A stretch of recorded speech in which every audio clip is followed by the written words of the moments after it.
برطانیہ کا ایک ہنری اس کا نام تھا جو ان کا بادشاہ تھا، اس کا بڑی قریب دوستی تھی، ایک جج تھا سیموئل بیکٹ، وہ جو جج تھا اس کو وہ چیف جسٹس بنا دیتا۔ ایک کیس چاہتا ہے کہ بادشاہ کہ یہ تم میرے لیے فیصلہ کرو، اس کا اپنا دوست چیف جسٹس ہوتا ہے، وہ کھڑا ہو جاتا ہے، کہتا ہے نہیں یہ ناانصافی،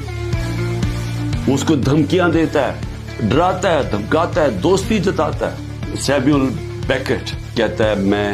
ناانصافی نہیں کر سکتا، آخر میں اس کو پھانسی دلوا دیتا ہے، وہ پیچھے نہیں ہٹتا، مرنے کے لیے تیار ہو جاتا ہے۔ برطانیہ کے جج سارا جسٹس سسٹم یاد رکھتا ہے اس آدمی کو، صدیوں تک جب بھی جج کھڑا ہوتا تھا تو اس کے بھی ذہن میں آتا تھا کہ سیموئل بیکٹ تھا۔ پاکستان میں ججز دیکھیں، ہمارے ججز جسٹس کورنیلیس مسلمان تو نہیں، سب جوڈیشری ان کو یاد کرتی ہے، ریسپیکٹ کرتی ہے، سب کو پتا تھا کہ انصاف کے لیے کھڑے ہوتے۔ تو میں اپنی جوڈیشری کو کہتا ہوں کہ دیکھیں یہ ساری قوم آپ کی طرف دیکھ رہی ہے، جو آپ میں سے سٹینڈ لیتا جاتا ہے، انصاف کے لیے کھڑا ہوتا ہے، لوگوں کی آزادی کے لیے، لوگ اس کو ہمیشہ یاد رکھیں گے۔ وہ طفل کیا کرے گا جو گھٹنوں کے بل چلے، جو پہلے ہی سے گرے ہوئے ہیں، طاقت کے سامنے سر جھکا کے بیٹھے ہوئے ہیں، ان کو بھی، ان ججز کو بھی لوگ دیکھ رہے ہیں۔